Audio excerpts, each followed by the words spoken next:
just in case. Sleepovers are supposed to be fun, right? Like you hang out, eat snacks, watch movies, sleep, easy. But no. Sleepovers are actually 12 hours of awkward decisions, social anxiety, and trying not to clog someone else's toilet. Did you clog my toilet? So today, I'll be talking all about sleepovers and the reality of them. Let's do it!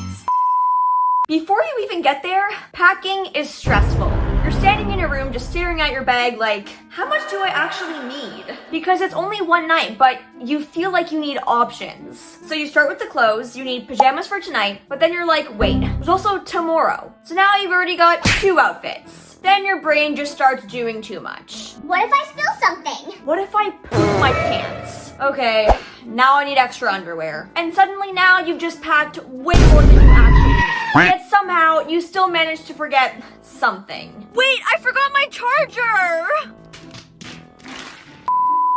Then you actually get to their house. And you're just standing outside the door like, do I knock? Do I text them? Do I just go in? And whatever you choose just kind of feels wrong. Like one time, I went to my friend's house and I decided like, hey, let me just text them, tell them that I'm here. So that's what I did. But they didn't answer their phone. So instead of knocking like a normal person, I literally stood outside of her door for 20 minutes straight. Just waiting, fully committed, just standing outside their door like a creep. And then things get even worse somehow the second you walk in that door. Because if they have a dog, it's game over. Because the second you walk in, that dog is going to lose its mind and start barking at you. It's barking, it's jumping, it's doing backflips. And you're just stuck here like, hey, you're a good boy. But then eventually the dog does calm down and you're like, whew, that's a relief. You finally feel kind of calm. But that does not last for long because the dog then walks up to you and starts sniffing in a region that should never be sniffed. Like I don't even know what to do when that happens. Like you just have to stand there and accept it.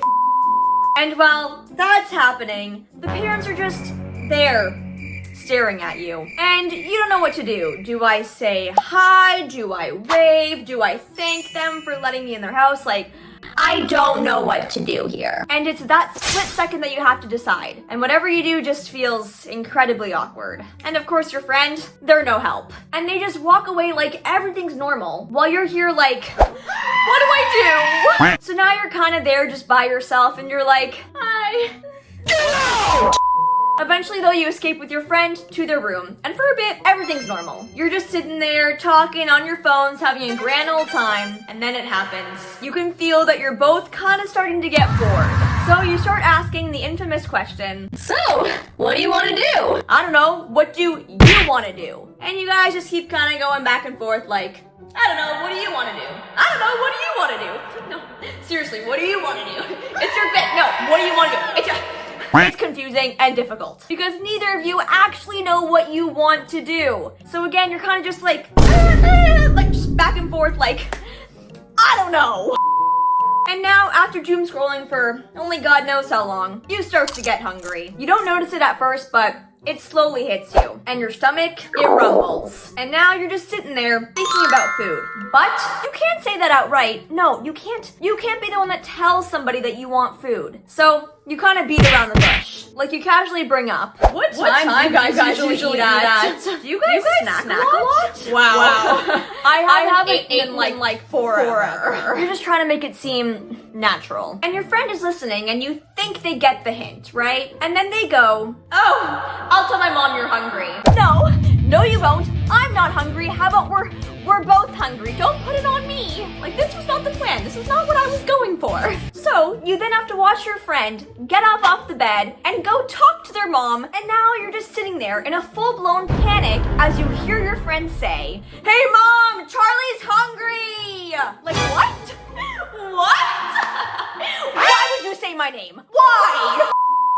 Anyway, then, of course, at some point, you have to use the washroom. And that alone is already stressful because it's not your bathroom. So you go in there and you're immediately more careful than usual. Like everything you do feels calculated. But the real fear is something going wrong. Like clogging their toilet. Because if that happens, whew, it's over for you. Because if that were to happen, everyone is gonna know that you destroyed their bathroom. So now you're just on the toilet, thinking ahead like, okay, what can I do to prevent this? How can I ensure that this does not happen to me? So again, you're here just making decisions like it's life or death. You're just trying to get in and out as smoothly as possible. Because again, you don't want to clog their toilet. Then, not long after that, it's time for a family dinner with their parents. So, you know, your anxiety was kind of already sitting at like a 6. It was already elevated. But now, it's broken scale.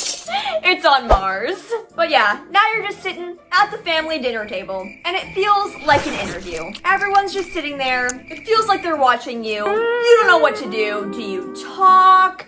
Do you just eat your food and only look at your food and just like don't make any eye contact?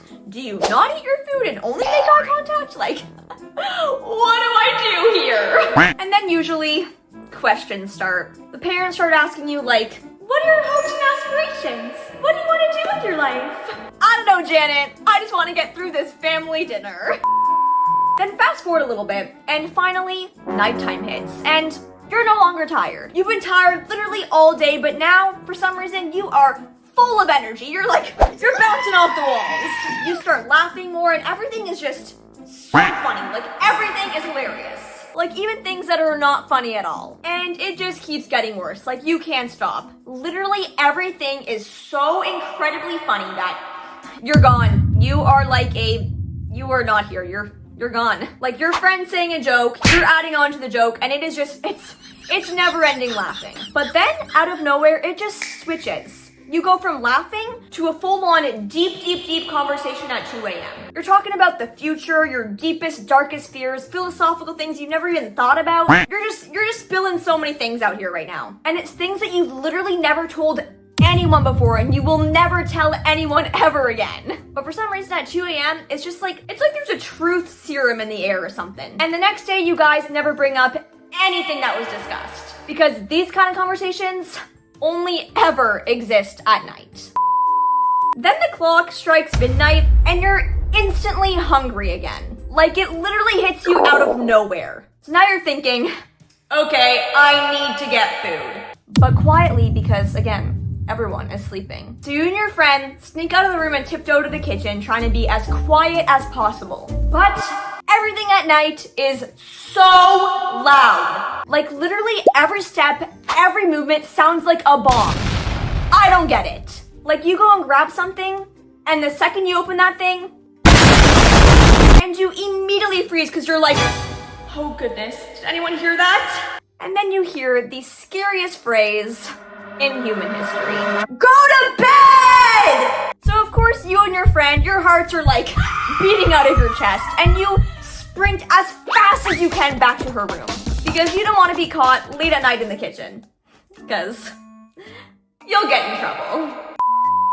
And when you finally try to sleep, you just can't. Like, you're laying there, eyes are closed, yet your mind is like running a marathon. You're just so uncomfortable. You literally have a napkin as a blanket, so you're shivering. You're in Antarctica at this point. And when you finally try to sleep, you just can't. And every noise sounds so much worse at night. Like that one little creak. Oh, a burglar just broke in. The house settling. There's a ghost. Every single sound is just in your head. You're thinking, yeah, it's my time. It's my time. Somebody's here. Somebody's coming. I'm going to tonight. Then, before you know it, morning finally comes. You wake up and you feel so utterly disgusting. Your breath stinks, your hair is somehow so greasy. I don't know how it gets that greasy, okay? But it's like someone literally poured butter on your head. You're also tired because, again, you literally did not sleep at all. And you're confused, okay? Because for a second you wake up and you don't remember where you are. So you're like, where am I? Oh my god! Oh, I'm at my friend's house. Yeah, okay. And your friend, they're still sleeping and you don't know what to do. Do I wake them up? Do I let them sleep? Like, it's such an awkward situation because, I don't know. Eventually though, your friend does wake up. Thank goodness. And now you're just waiting to be picked up. And it's low-key really awkward, okay? Because you guys are both kind of done. Your social batteries are depleted. So you you just want to get out of there, but you're just waiting for your parents to come. So you guys are just on your phones doom scrolling, just waiting for the I'm here text so you can run out of there as fast as you can. Anyway though, once you're finally home, you just literally collapse onto your bed and start to replay everything that happened. Every little moment, every little thing you said, every single thing you did, you are just replaying the entire night. And you're over here just kind of having a little bit of secondhand embarrassment, like, oh, I don't know why I did that. I don't know why I said that. Yet somehow you still manage to think, that was a great night. And then you do it all over again the next weekend. But yeah, that's sleepovers. They're fun, but also unnecessarily stressful. If you've had any of these happen to you, definitely let me know down below because I'm sure it would make me and many others feel less alone. But yeah, I'll see you guys in the next one.